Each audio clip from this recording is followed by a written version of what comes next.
한국은 우리 국민을 실험용 쥐로 썼다. 말레이시아가 자부심을 갖고 도입한 한국산 수리온 헬기가 하루아침에 고철 취급을 받게 되었습니다. 훈련 중 사고가 발생하자 24대 전 기종에서 치명적 결함이 발견됐다며 한국을 사기꾼이라 몰아세웠죠. 정부는 즉각 전량 폐기와 손해배상을 요구했고 동남아 전체가 한국 헬기를 거부했습니다. 전 세계 언론은 한국의 기술력을 조롱했고 프랑스와 중국은 자신들의 헬기가 더 안전하다며 대대적인 마케팅을 시작했죠. 그런데 단 한 사람 때문에 이 모든 상황이 뒤집혔다고 합니다. 이거 좀 이상하지 않습니까? 24대 모두 정확히. 지금부터 그 충격적인 진실을 들려드리겠습니다. 저는 모하마드 라자크입니다. 말레이시아 국방부 항공안전조사관으로 25년을 일했죠. 그날까지만 해도 저는 한국을 믿지 않았습니다. 새벽 5시 23분 수바항 공군기지 정비창에서 긴급 호출이 왔습니다. 라자크 조사관님, 즉시 와주셔야 합니다. 수리온에서 이상한 걸 발견했어요. 파이잘 중령의 목소리였습니다. 20년 경력의 베테랑 정비사령관이었죠. 그가 이렇게 당황한 건 처음이었어요. 무슨 일입니까? 첫 번째 정기점검 중인데 메인 로터 연결부에 균열이 있습니다. 순간 온몸에 소름이 돋았습니다. 로터 연결부는 헬기의 심장과 같은 곳이었으니까요. 서둘러 기지로 향했습니다. 정비고에 도착하니 수리온 세대가 점검대에 올라가 있었고 기술자들이 무언가를 들여다보고 있었죠. 여기 보십시오. 파이잘이 손전등을 비췄습니다. 정말로 작은 균열이 보였어요. 길이는 약 3cm. 머리카락처럼 가늘었지만 분명했습니다. 언제 발견했나? 1시간 전입니다. 그런데 이상한 게 그가 말을 멈추고 주변을 살폈습니다.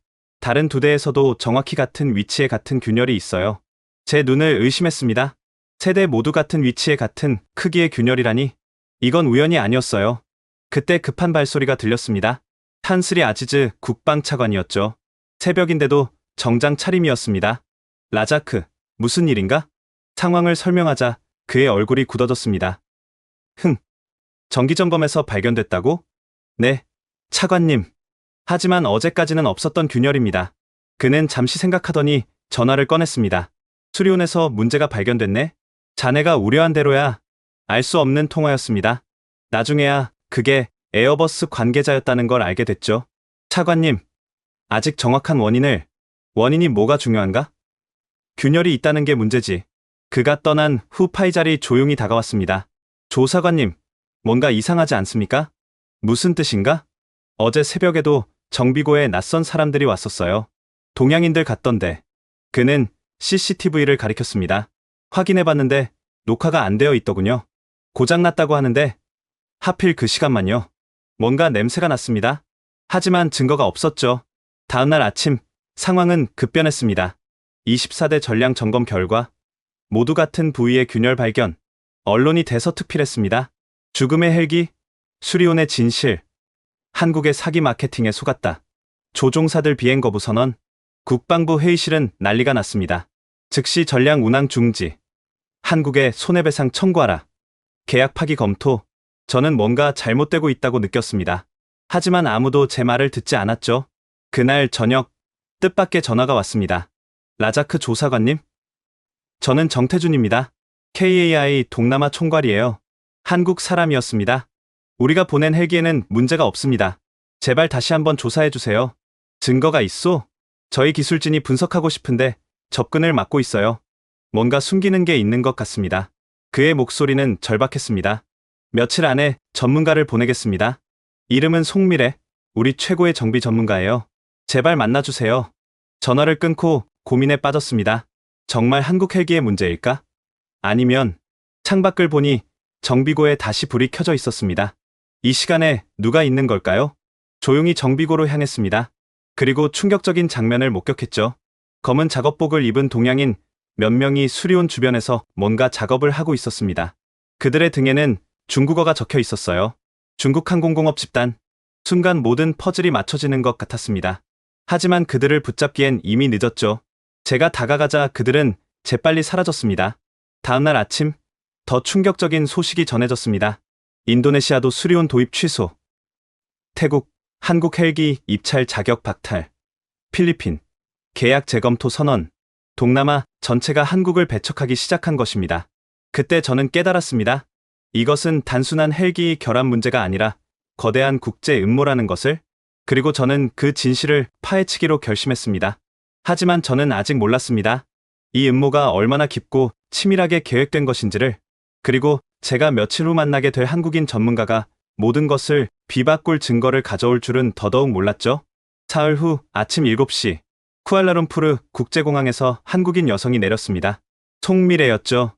생각보다 젊었지만 눈빛은 날카로웠습니다. 라자크 조사관님이시죠? 늦지 않았길 바랍니다. 그녀는 큰 가방을 들고 있었습니다. 각종 분석 장비가 들어있다고 했죠. 정비고로 가도 될까요? 차관이 한국 측 접근을 금지했소. 그럼 사진이라도 제가 가져온 자료와 비교해봐야 해요. 저는 망설였습니다. 하지만 진실을 알고 싶은 마음이 더 컸죠. 30분만 드리겠소. 정비고에 도착했을 때 충격적인 광경이 펼쳐졌습니다. 24대 모든 수리온이 경납고에 줄지어 서 있었고, 각 기체마다 빨간 테이프로 X 표시가 되어 있었죠. 전량 비행 금지 조치입니다. 파이잘 중령이 씁쓸하게 말했습니다. 송미래는 허락을 받고 첫 번째 기체에 다가갔습니다. 균열 부위를 확대경으로 들여다보더니 이상한 표정을 지었죠. 이건 뭔가 발견했소? 그녀는 가방에서 특수 카메라를 꺼냈습니다. 균열 부위를 여러 각도에서 촬영하기 시작했죠. 라자크 조사관님, 이 균열들이 모두 똑같다고 하셨죠? 그렇소. 24대 모두 같은 위치, 같은 크기였소. 그게 바로 문제예요. 자연적인 금속 피로는 절대 이렇게 균일할 수 없어요. 그녀는 태블릿에서 자료를 보여줬습니다. 이건 진짜 금속 피로 균열의 패턴이에요. 보세요. 각각 다르죠? 사용 시간, 비행 패턴, 날씨 조건에 따라 달라져요. 확실히 달랐습니다. 불규칙하고 들쭉날쭉했죠. 그런데 수리온의 균열은 마치 공장에서 찍어낸 것처럼 똑같아요. 그때 급한 발소리가 들렸습니다. 탄스리 차관이 부하들을 이끌고 들어왔죠. 라자크, 내가 한국인 출입을 금지했을 텐데. 차관님, 중요한 발견이. 닥쳐, 당장 내보내. 경비원들이 송미래를 애워쌌습니다. 하지만 그녀는 당황하지 않았죠.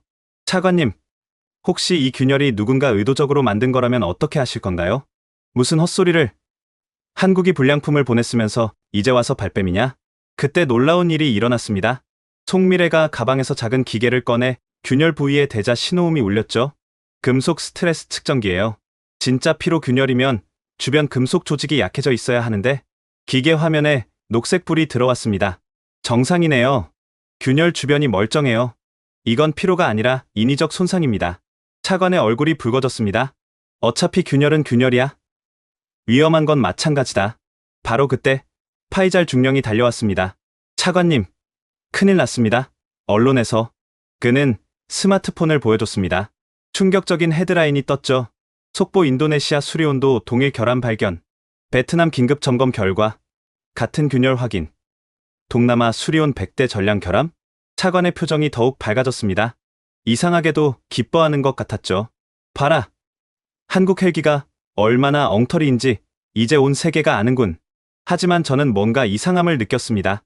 어떻게 하루 만에 여러 나라에서 동시에 같은 결함을 발견할 수 있을까요?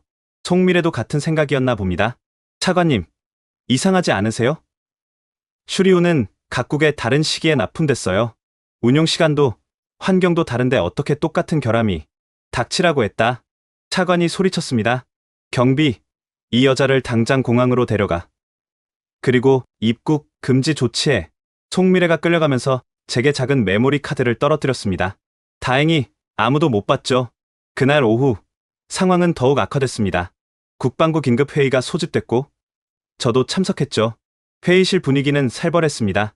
수리온 전량 폐기하고 다시 입찰하자. 프랑스 에어버스가 특별 할인을 제안했다. 중국도 무상 정비를 약속했다. 이상했습니다. 마치 미리 준비한 것처럼 너무 빨랐죠. 총리가 입장했습니다. 국민 안전이 최우선이다. 수리온은 즉각 퇴출시켜라. 총리님, 아직 정확한 조사가. 제가 나섰지만 소용없었습니다. 라자크, 자네가 조사관이면서 이런 결함을 미리 못 잡았어? 책임을 물어야겠군. 협박이었습니다. 입을 다물라는. 회의가 끝나고 저는 화장실에서 송미래가 준 메모리 카드를 확인했습니다. 거기엔 충격적인 파일들이 있었죠. 첫 번째는 진짜 수리온의 강도 테스트 영상이었습니다. 엄청난 압력과 진동에도 끄떡없었죠. 두 번째는 더 놀라웠습니다. 중국 AVIC에서 유출된 내부 문서였는데 제목이 충격적이었어요. 동남아 헬기 시장 점령 계획, 1단계 경쟁사 신뢰도 파괴, 2단계 결함 조작으로 여론 조성, 3단계 시장 독점. 손이 떨렸습니다. 이건 명백한 음모였어요. 그날 밤, 저는 파이자를 따로 만났습니다. 중령, 정비고, CCTV 백업이 있나? 왜 그러십니까?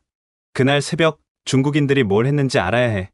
파이자리 주변을 살피더니 USB를 건넸습니다. 사실 저도 이상해서 따로 복사해뒀어요. 집에서 보세요. 집으로 돌아와 영상을 확인했습니다. 화질은 좋지 않았지만 충분히 알 수 있었죠. 새벽 3시 14분.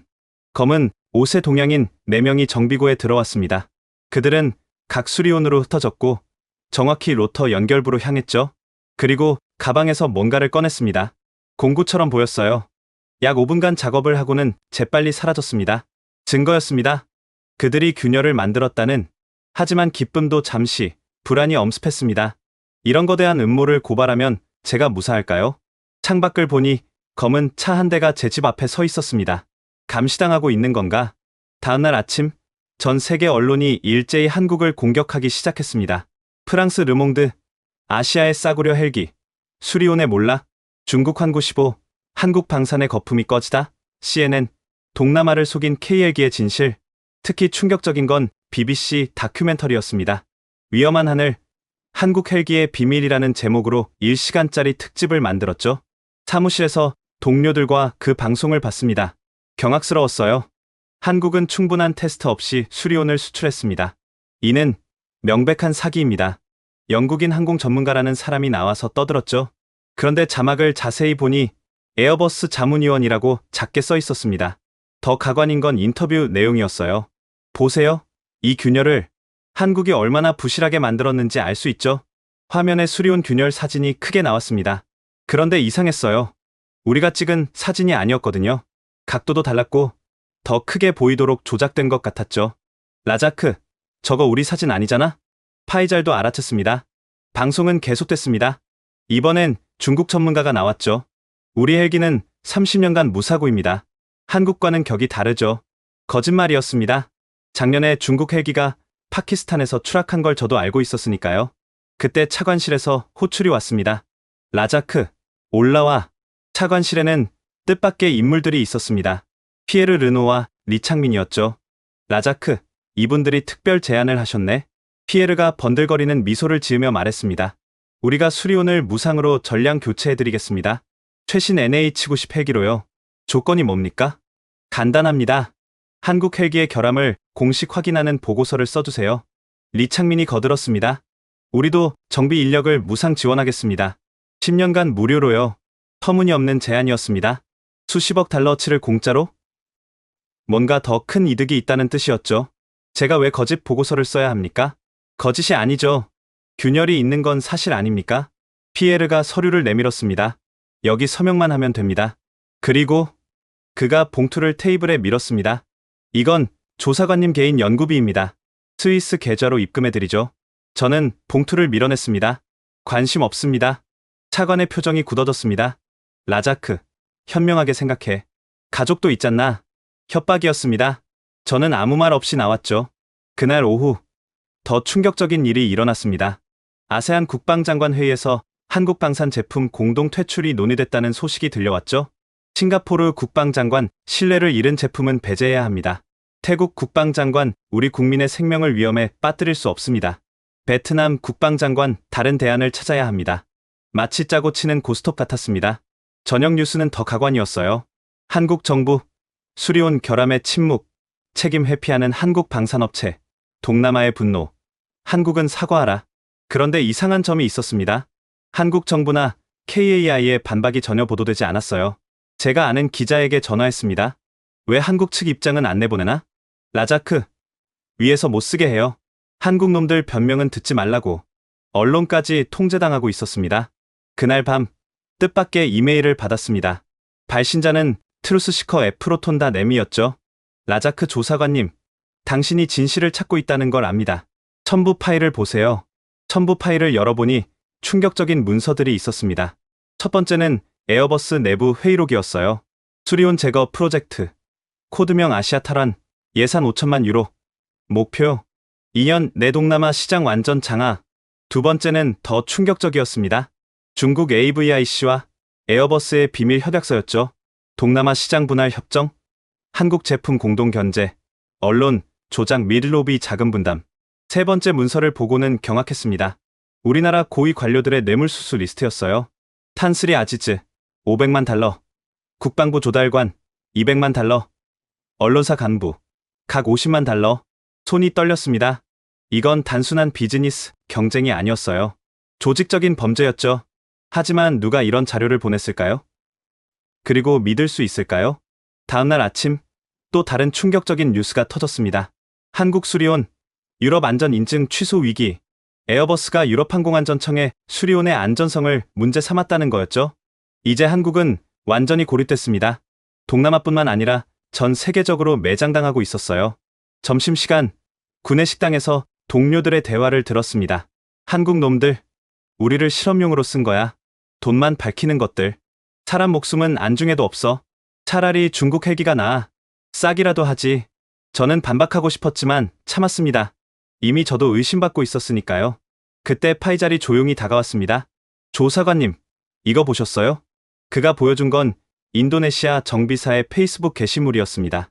우리도 수리온 균열을 발견했다. 그런데 이상하다. 어제까지 없던 균열이 오늘 아침에 생겼다. 밤새 누가 들어온 흔적이 있다. 댓글에는 비슷한 증언들이 이어졌습니다. 우리도 그래. 정비 후 다음날 균열 발견. CCTV 확인하려 했더니 고장났대. 중국 기술자들이 특별 점검한다고 왔었는데 퍼즐이 맞춰지고 있었습니다. 하지만 증거가 부족했죠. 그날 저녁 집으로 가는 길에 검은 차가 계속 따라왔습니다. 신호등에서 옆 차선에 섰을 때 운전자와 눈이 마주쳤죠. 동양인이었습니다. 그가 손가락으로 목을 긋는 신용을 했어요. 위협이었습니다. 진실에 가까워질수록 위험도 커지고 있었죠. 집에 도착하니 아내가 울고 있었습니다. 여보, 회사에서 전화 왔어. 내일부터 나오지 말래. 왜? 당신이 수리온을 조사한다고. 회사가 압력을 받고 있대.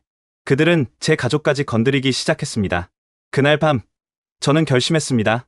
더 늦기 전에 진실을 밝혀야 한다고. 하지만 혼자서는 불가능했죠. 그때 또 다른 이메일이 왔습니다. 이번엔 정태준이었어요. 라자크 조사관님, 포기하지 마세요. 우리도 증거를 모으고 있습니다. 곧 결정적인 증인이 나타날 겁니다. 조금만 더 버텨주세요. 희망이 보였습니다. 하지만 과연 그 증인이 나타날까요? 그리고 우리가 진실을 밝힐 때까지 버틸 수 있을까요? 며칠 후 새벽, 파이잘 중령에게서 긴급 전화가 왔습니다. 조사관님, 지금 즉시 오세요. 믿을 수 없는 걸 발견했어요.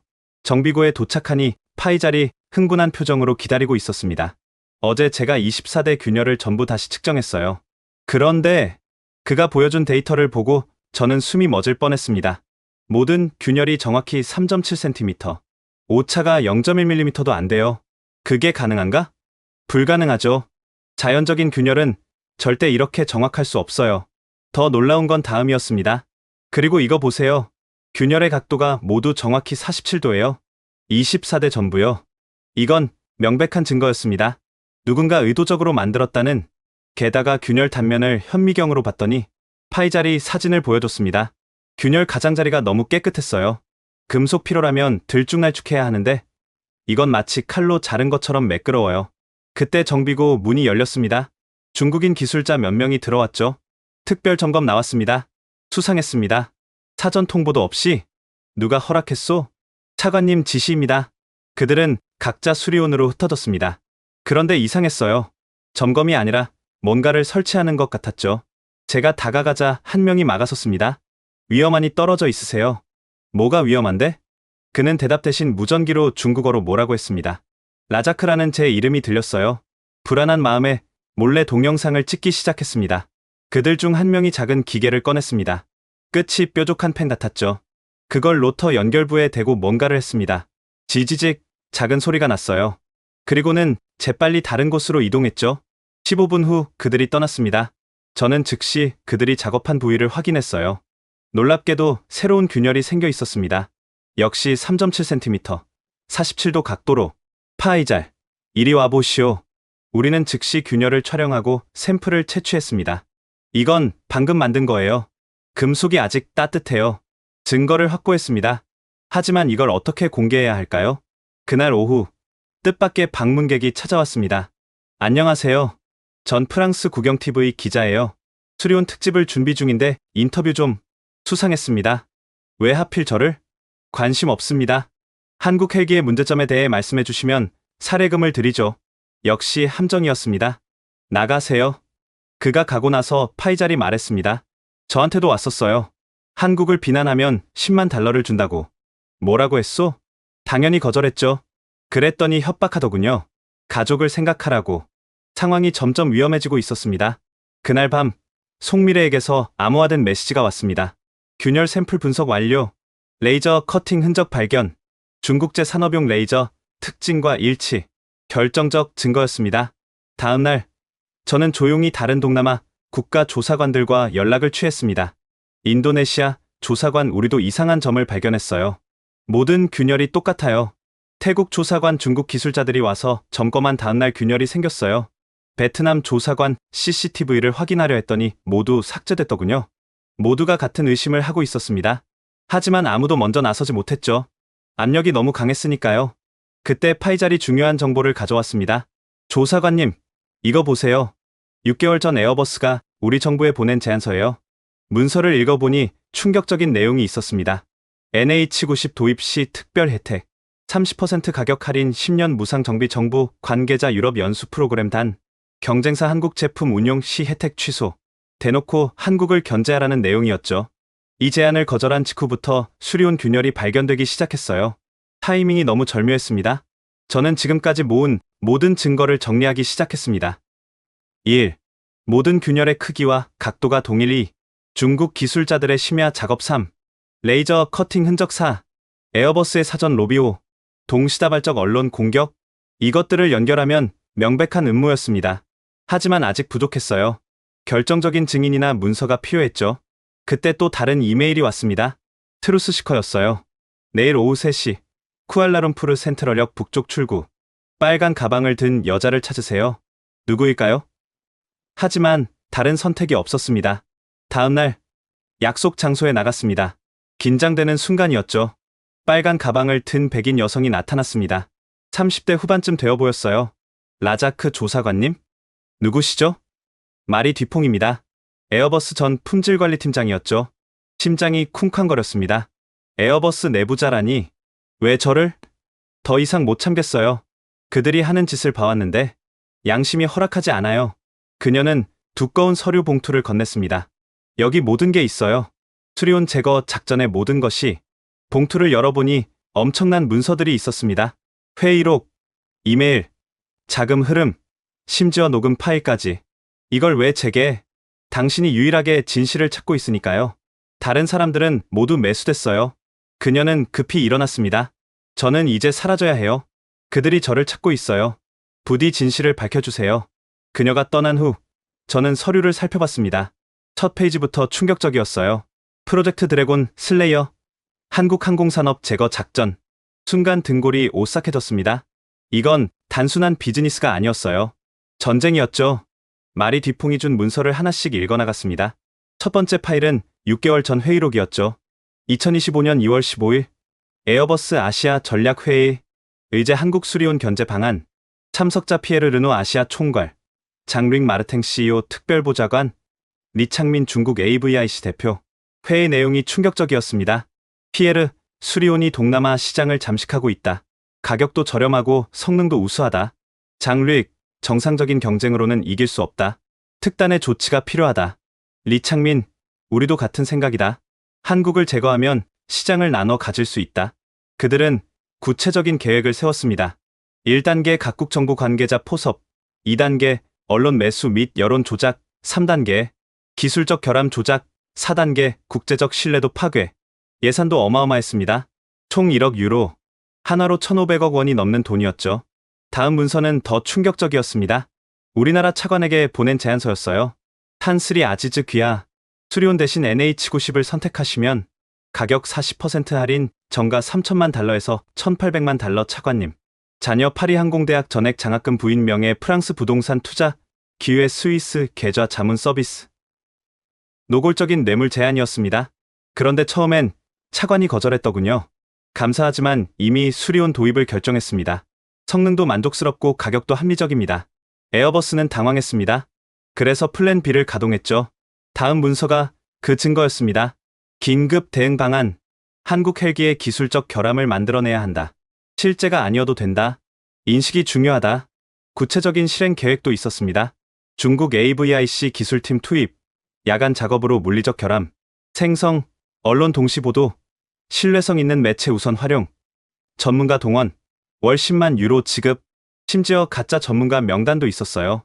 BBC에 나왔던 그 영국인 전문가도 있었죠. 진짜 직업은 에어버스 마케팅 팀장이었습니다. 그때 전화가 울렸습니다. 파이 자리였어요. 조사관님, 큰일 났어요. 차관이 당신을 해임한대요. 뭐라고? 직무 태만과 보안 규정 위반이래요. 내일 공식 발표한답니다. 그들이 움직이기 시작했습니다. 시간이 없었어요. 저는 급히 정태준에게 연락했습니다. 증거를 확보했습니다. 하지만 저를 막으려 하고 있어요. 지금 당장 안전한 곳으로 가세요. 우리가 합류하겠습니다. 그날 밤, 저는 가족과 함께 친구 집으로 피신했습니다. 그리고 마리의 문서를 계속 읽었죠. 그 중에서도 가장 충격적인 건 녹음 파일이었습니다. 피에르의 목소리였어요. 결함은 우리가 만드는 거야. 중국 친구들이 레이저로 정확하게 균열을 만들어줄 거야. 하지만 들킬 위험이. 걱정 마. 우리가 매수한 사람이 50명이 넘어. 정부, 군, 언론, 다 우리 편이야. 다른 녹음도 있었습니다. 이번엔 리창민이었죠. 한국 놈들 기술이 생각보다 좋더군. 그냥 두면 우리 시장을 다 빼앗길 거야. 그래서 이런 작전을 짜는 거 아닌가. 맞아. 기술로 못 이기면 더러운 방법이라도 써야지. 증거는 충분했습니다. 하지만 이걸 어떻게 공개해야 할까요? 다음날 아침, 뜻밖의 뉴스를 봤습니다. 말레이시아 국방부, 수리온 조사관 해임, 직무 유기 혐의, 새 조사관, 수리온 전량 폐기 권고. 완전히 막혔습니다. 공식 루트로는 불가능했죠. 그때 정태준에게서 연락이 왔습니다. 국제 언론에 동시 공개하는 방법이 있습니다. 내일 기자회견을 열겠습니다. 하지만 그들이 방해할 텐데. 걱정 마세요. 우리도 준비했습니다. 그날 오후, 놀라운 일이 일어났습니다. 송미래가 나타난 거예요. 그것도 혼자가 아니었죠. 라자크 조사관님, 이분들은 각국의 양심적인 조사관들입니다. 인도네시아, 태국, 베트남, 필리핀, 각국에서 온 조사관들이었어요. 우리도 같은 의심을 하고 있었습니다. 이제 함께 싸울 때입니다. 희망이 보였습니다. 혼자가 아니었어요. 그날 밤, 우리는 모든 증거를 정리했습니다. 문서, 녹음, 영상, 균열 분석 자료까지. 이 정도면 충분합니다. 전 세계가 놀랄 겁니다. 하지만 여전히 위험했죠. 밖에는 검은 차들이 서성이고 있었으니까요. 내일이 결판입니다. 진실이 이길까요? 거짓이 이길까요? 저는 창밖을 보며 생각했습니다. 24대의 수리온이 억울하게 낙인 찍혔죠. 그리고 수많은 한국 기술자들의 자존심이 짓밟혔습니다. 이제 그들의 명예를 회복시킬 시간이었습니다. 기자회견 전날 밤, 송미래가 놀라운 분석 결과를 가져왔습니다. 라자크 조사관님, 이걸 보세요. 균열의 비밀을 완전히 풀었어요.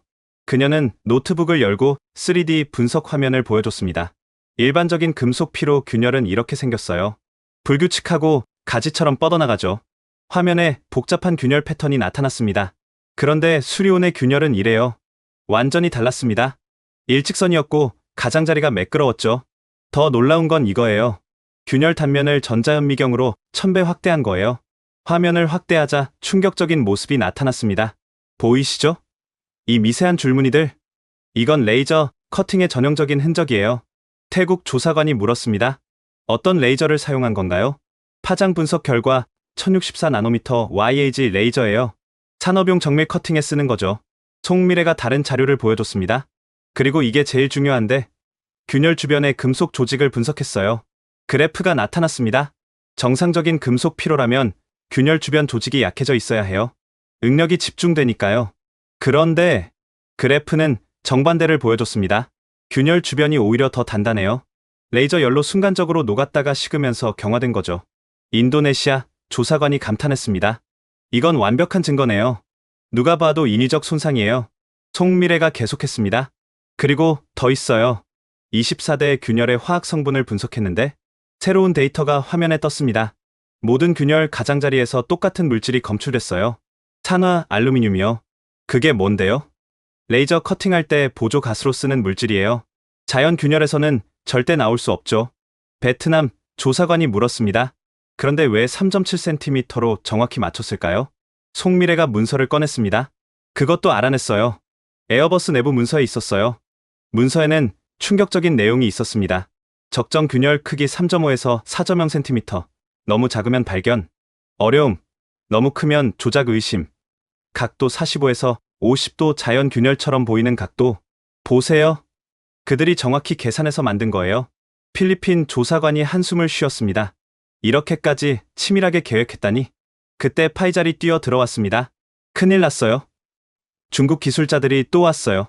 이번엔 20명이나. 뭐라고? 수리온을 분해해서 중국으로 가져간대요. 증거 인멸하려는 것 같아요. 시간이 없었습니다. 송미래가 재빨리 USB를 여러 개 복사했습니다.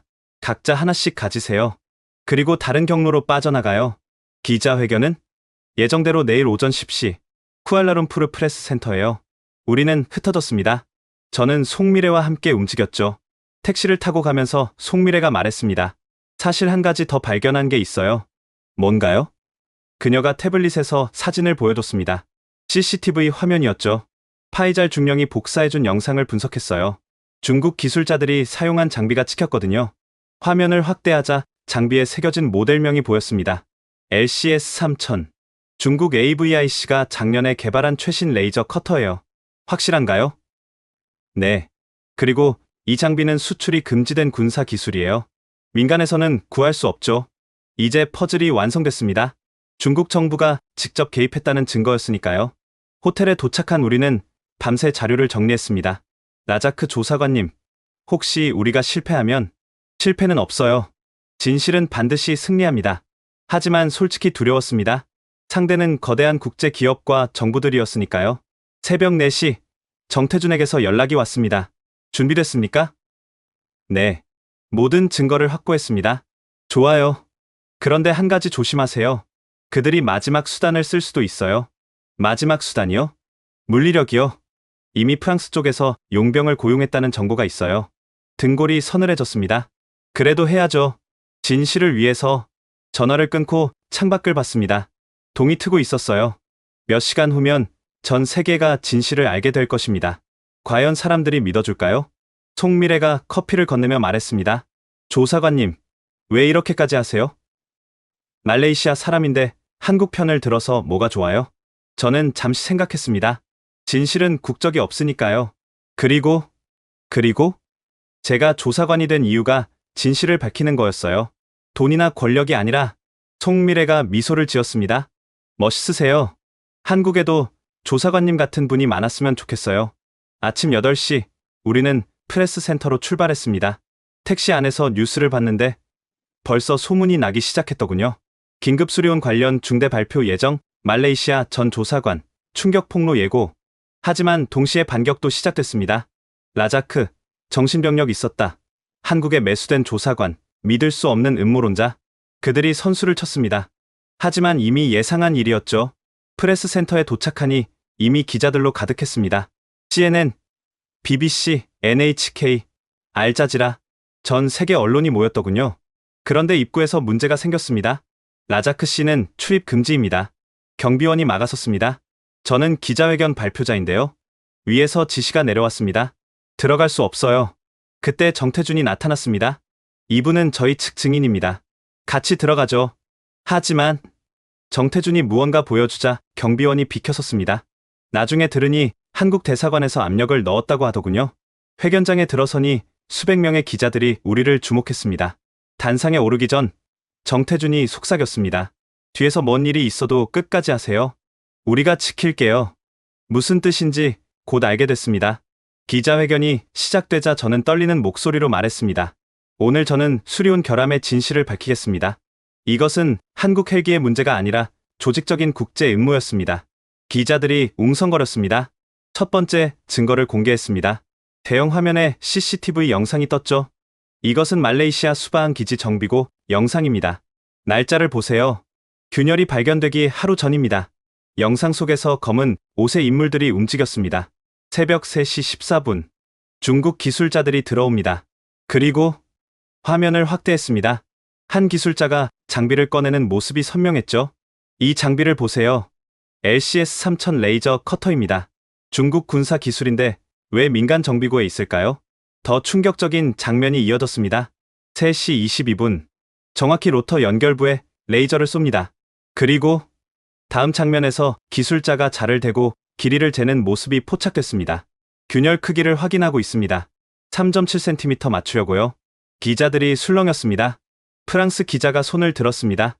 그게 진짜 영상인지 어떻게 믿습니까? 좋은 질문입니다. 이 영상뿐만이 아닙니다. 두 번째 영상을 틀었습니다. 이번엔 인도네시아였죠. 자카르타 기지. 역시 균열 발견 전날입니다. 비슷한 장면이 반복됐습니다. 같은 장비, 같은 수법. 태국 방콕 기지입니다. 베트남 호치민 기지입니다. 필리핀 클라크 기지입니다. 모든 영상이 같은 패턴을 보여줬습니다. 일본 기자가 물었습니다. 그런데 왜 CCTV가 남아있죠? 삭제했어야 하는 거 아닌가요? 송미래가 대답했습니다. 그들은 삭제했습니다. 하지만 각 기지 정비사들이 개인적으로 백업을 했죠. 의심스러워서요. 그때 뒤에서 소란이 일어났습니다. 거짓말이다. 조작이다. 탄스리 차관이 경호원들과 함께 난입했습니다. 이자는 해임된 조사관이다. 돈 받고 한국 편을 드는 거다. 하지만 정태준이 침착하게 말했습니다. 그럼 이것도 거짓말입니까? 새로운 영상이 떴습니다. 차관실이었죠. 차관이 피에르, 리창민과 만나는 장면이었습니다. 음성까지 선명했어요. 균열은 우리가 만들 테니 당신은 한국 탓만 하면 됩니다. 얼마나 줄 건데? 500만 달러. 스위스 계좌로. 좋아. 대신 확실하게 해. 회견장이 발칵 뒤집혔습니다. 차관의 얼굴이 파랗게 질렸습니다. 이건 불법 도청이다. 아닙니다. 당신 비서가 제공한 겁니다. 양심선언과 함께요. 차관이 도망치려 했지만 이미 기자들이 둘러쌌습니다. 저는 계속했습니다. 이제 과학적 증거를 보여드리겠습니다. 송미래가 균열 분석 자료를 설명했습니다.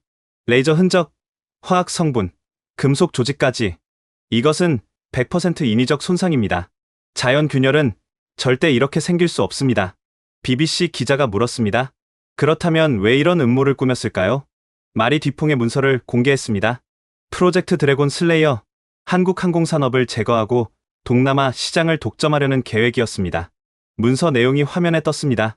예산, 실행 계획, 참가자 명단까지. 에어버스와 중국 AVIC가 손잡고 1억 유로를 투입한 대규모 음모였습니다. 그때 또 다른 증인이 나타났습니다. 저는 피에르 르노의 전 비서입니다. 프랑스 여성이었죠. 더 이상 못 참겠어요. 제 상사는 매일 이렇게 말했어요. 한국 놈들을 끝장내야 한다고. 그녀가 녹음 파일을 공개했습니다. 수리온 24대면 충분해. 전량 결함으로 보이게 하면 아무도 한국 헬기를 안 살 거야. 이제 진실이 완전히 드러났습니다. 알자지라 기자가 물었습니다. 그럼 실제 수리온은 안전한가요? 정태준이 대답했습니다. 수리온은 미국, 유럽 안전 인증을 모두 통과한 헬기입니다. 지금까지 단 한 건의 설계 결함 사고도 없었죠. 새로운 자료가 화면에 떴습니다. 오히려 작년 파키스탄에서 중국 헬기가 추락했고 프랑스 헬기도 아프리카에서 3건의 사고가 있었습니다. 기자들이 충격에 빠졌습니다. 지금까지 믿었던 모든 게 거짓이었으니까요. CNN 기자가 물었습니다. 이제 어떻게 할 건가요? 저는 심호흡을 하고 말했습니다. 저는 말레이시아 정부에 요구합니다. 수리온에 대한 모든 비행 금지를 즉각 해제하고 관련자들을 처벌하십시오. 그리고 한국에 공식 사과하십시오. 우리가 억울하게 모함한 것에 대해. 정태준이 덧붙였습니다. 한국은 법적 대응을 준비하고 있습니다. 에어버스와 중국 AVIC, 그리고 모든 연루자들을 국제법정에 세울 것입니다. 기자회견이 끝나갈 무렵 놀라운 일이 일어났습니다. 말레이시아 총리가 직접 회견장에 나타난 것입니다. 방금 모든 내용을 봤습니다. 국민 여러분께 사과드립니다. 우리 정부가 속았습니다. 그는 저를 바라봤습니다. 라자크 조사관, 당신이 옳았습니다. 즉시 복직시키고 특별조사팀을 구성하겠습니다. 그리고 정태준에게 고개를 숙였습니다. 한국에 진심으로 사과합니다. 수리온은 훌륭한 헬기입니다. 우리의 실수였습니다. 회견장에 박수가 터졌습니다. 하지만 이것은 시작일 뿐이었죠. 진짜 싸움은 이제부터였습니다. 기자회견 직후 말레이시아 정치권은 대혼란에 빠졌습니다. 그날 오후 의회 긴급 소집이 있었고 저도 증인으로 출석했죠. 라자크 조사관, 당신 주장대로라면 우리 정부 고위층이 뇌물을 받았다는 겁니까? 야당 대표의 날카로운 질문이었습니다. 증거가 보여주고 있습니다. 최소 12명의 고위 관료가 연루됐죠. 의회가 술렁거렸습니다. 국방장관이 일어났습니다. 그는 차관과 달리 깨끗한 사람이었죠. 저도 몰랐습니다. 차관이 단독으로 진행한 일이었어요. 저는 수리온이 좋은 헬기라고 생각했습니다. 그때 충격적인 폭로가 이어졌습니다. 저는 공군 준장 아즈만입니다. 사실을 말씀드리겠습니다. 현역 장성이 증언대에 섰습니다. 우리 조종사들은 수리온을 신뢰했습니다. 성능이 뛰어났거든요. 그런데 갑자기 결함이 발견됐다고 하더군요. 의심하지 않았습니까? 물론 했죠. 그래서 직접 확인했는데 정말로 균열이 있었어요. 하지만 이상했습니다. 뭐가 이상했습니까? 전날까지 점검했는데 멀쩡했거든요. 하룻밤 사이에 균열이 생길 수 없는데 그의 증언은 계속됐습니다. 그래서 정비 일지를 확인했더니 그날 밤 중국 기술자들이 특별 점검을 했더군요. 허가도 없이요. 이제 퍼즐이 맞춰졌습니다. 총리가 직접 나섰습니다. 국민 여러분, 정부를 대표해 사과드립니다. 일부 관료들의 부패로 국가 신뢰가 훼손됐습니다. 하지만 반발도 만만치 않았습니다. 친중파 의원들이 들고 일어났죠. 이건 한국의 공작입니다. 우리를 이간질하려는 거예요. 중국은 우리의 최대 무역 파트너입니다. 관계를 망치면 안 됩니다. 격론이 벌어졌습니다. 그때 또 다른 증언자가 나타났습니다. 저는 말레이시아 항공안전청의 주나이디입니다.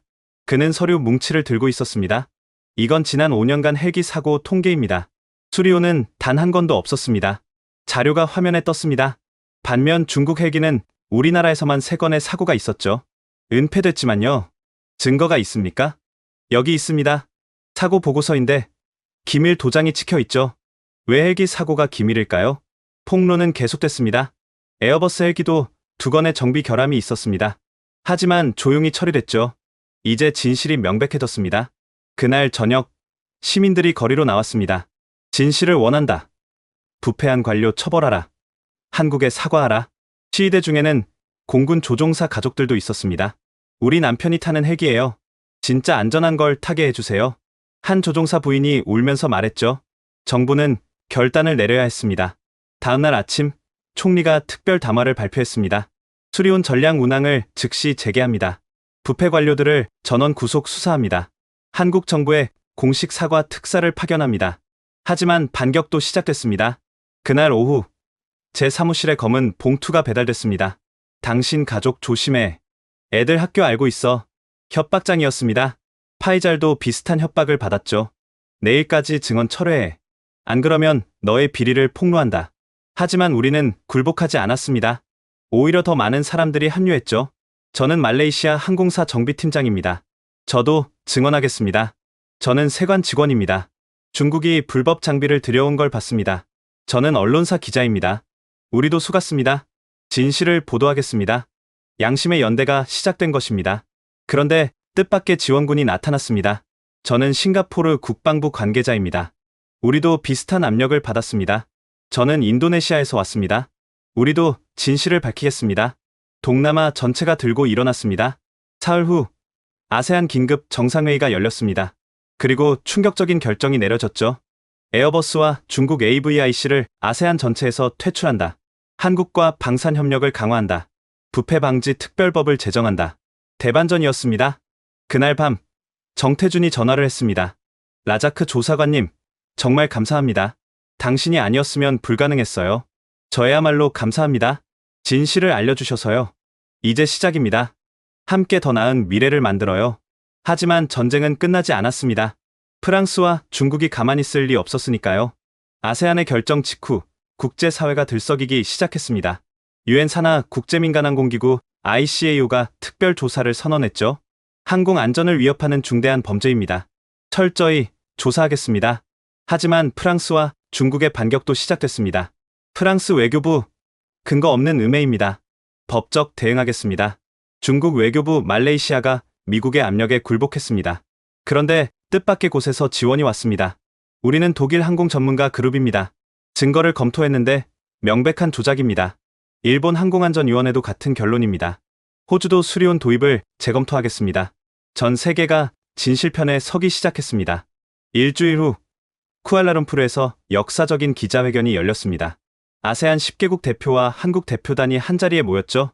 말레이시아 총리가 먼저 말했습니다. 우리는 한국에 진심으로 사과합니다. 그리고 수리온을 추가 도입하기로 했습니다. 인도네시아 대통령도 나섰습니다. 우리도 수리온 50대를 추가 구매합니다. 믿을 수 있는 헬기입니다. 태국, 필리핀, 베트남도 줄줄이 구매 의사를 밝혔습니다. 한국 대표가 일어났습니다. 감사합니다. 하지만 더 중요한 건 신뢰입니다. 우리는 기술뿐 아니라 신뢰도 함께 나누겠습니다. 그리고 놀라운 발표가 이어졌습니다. 한 아세안 항공안전센터를 설립합니다. 다시는 이런 조작이 없도록 수리온 정비 기술을 완전 이전합니다. 여러분이 직접 만들 수 있도록 파격적인 제안이었습니다. 그날 저는 특별상을 받았습니다. 진실을 위해 싸운 라자크 조사관에게 아세안 평화상을 수여합니다. 송미래도 한국 정부로부터 훈장을 받았죠. 하지만 가장 기뻤던 건 다른 것이었습니다. 수리온을 타는 조종사들이 찾아왔거든요. 감사합니다. 이제 안심하고 탈 수 있어요. 우리가 믿고 탄 헬기가 정말 안전하다는 걸 증명해 주셔서 고맙습니다. 그들의 눈빛에서 신뢰를 받습니다. 2주 후 국제사법재판소가 움직였습니다. 에어버스와 중국 AVIC 임원 12명을 기소합니다. 피해국들의 총 50억 달러를 배상하라. 정의가 실현되는 순간이었습니다. 그리고 한 달 후 더 큰 변화가 일어났습니다. 이후 에어버스의 특별감사 실시, 중국 AVIC 대표 경질, 프랑스 검찰, 부패 수사 착수, 진실의 파급력은 대단했습니다. 하지만 가장 의미 있는 변화는 따로 있었죠. 각국 조사관들이 모여 국제항공진실위원회를 만들었습니다. 다시는 거짓이 진실을 이기지 못하도록 저도 창립 멤버가 됐습니다. 이제 하늘은 더 안전해질 것입니다. 거짓이 아닌 진실이 지키는 하늘로. 기자회견 이후 많은 것이 변하고 있습니다. 쿠알라룸푸르 국제공항에는 새로운 광경이 펼쳐지고 있죠. 말레이시아 공군의 수리온 편대가 다시 하늘을 날기 시작했습니다. 벌써 50번째 비행입니다. 단 한 건의 문제도 없었죠. 파이잘 중령이 자랑스럽게 말했습니다. 저는 지금 한 아세안 항공안전센터 설립준비위원회에서 일하고 있습니다. 오늘도 모든 헬기 안전합니다. 매일 아침 우리는 이렇게 인사합니다. 준비위원회에는 각국에서 온 전문가들이 함께 일하죠. 국적을 떠나 오직 안전만을 생각합니다. 송미래도 기술 자문으로 참여하고 있습니다. 라자크 조사관님, 이번엔 진짜 좋은 소식이에요. 뭔가요? 베트남에서 수리온 추가 도입을 결정했대요. 30대나요? 우리는 웃었습니다. 진실의 힘이 증명되고 있었으니까요. 최근 수리온은 놀라운 활약을 보여주고 있습니다. 지난주 말레이시아 동부 홍수 구조 작전에서 23명을 구했고, 인도네시아 화산 폭발 현장에서도 큰 역할을 했죠. 역시 믿을 만한 헬기야. 조종사들의 평가는 최고입니다. 더 놀라운 건 국제적 반응입니다. 수리온 진실 밝혀진 후문의 급증. 중동, 남미, 아프리카에서 관심을 보이고 있죠.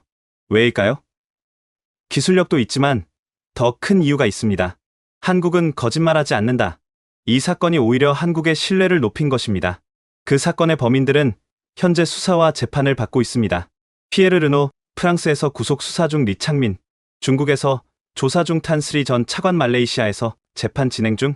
정의는 느리지만 확실하게 진행되고 있습니다. 에어버스는 임시 경영진이 들어섰고, 중국 AVIC도 대대적인 개혁을 시작했습니다. 그리고 마리 뒤폰과 다른 내부 고발자들은 보호 프로그램 아래 안전하게 지내고 있습니다. 어제는 특별한 행사가 있었습니다. 수리온 진실 규명 한 달 기념 심포지엄이 열렸거든요. 각국 항공 전문가들이 모였습니다. 그리고 뜻밖의 메시지도 왔죠. 과거를 반성합니다. 공정한 경쟁을 약속합니다. 에어버스 임시 CEO였습니다. 우리도 잘못을 인정합니다. 새롭게 시작하고 싶습니다. 중국 AVIC의 새 대표였죠. 화해의 분위기가 조성되고 있습니다. 심포지엄에서 한국 대표가 말했습니다. 기술은 계속 발전합니다. 하지만 신뢰는 한번 무너지면 회복하기 어렵죠. 우리가 지켜야 할 건 기술력이 아니라 서로에 대한 신뢰입니다. 모두가 박수를 쳤습니다. 행사가 끝나고 하늘을 봤습니다. 수리온이 시범 비행을 하고 있었죠. 부드럽고 안정적인 비행이었습니다. 아름답네요. 송미래가 말했습니다. 네. 신뢰가 만든 하늘이니까요. 이제 아무도 수리온을 의심하지 않습니다. 아니, 더 나아가 한국 기술을 믿습니다. 거짓은 잠시 이길 수 있어도 영원하지 않습니다. 진실은 느려도 반드시 승리합니다. 그것이 제가 이 사건에서 배운 교훈입니다. 오늘도 수리온은 안전하게 하늘을 날고 있습니다. 그리고 저는 계속 지켜볼 것입니다. 다시는 거짓이 하늘을 더럽히지 못하도록. 지금까지 수리온 헬기를 둘러싼 국제음모화한 조사관의 진실 추구 이야기를 들으셨습니다. 어떠셨나요? 돈과 권력 앞에서도 진실을 포기하지 않은 사람들이 있었기에 오늘도 우리의 하늘은 안전합니다. 이 이야기는 단순히 헬기에 관한 것이 아닙니다. 우리가 살아가는 세상 곳곳에서 벌어지는 거짓과 진실의 싸움에 관한 이야기죠. 여러분도 혹시 주변에서 진실이 왜곡되는 것을 보신 적이 있나요? 작은 용기가 큰 변화를 만들 수 있습니다. 한국 기술의 자존심을 지킨 이들의 이야기가 많은 사람들에게 전해지길 바랍니다. 구독과 좋아요, 그리고 무엇보다 이 영상을 공유해주세요. 진실의 힘을 믿는 모든 분들에게 이 이야기가 전해지도록요. 지금까지 감동 편지함이었습니다. 감사합니다.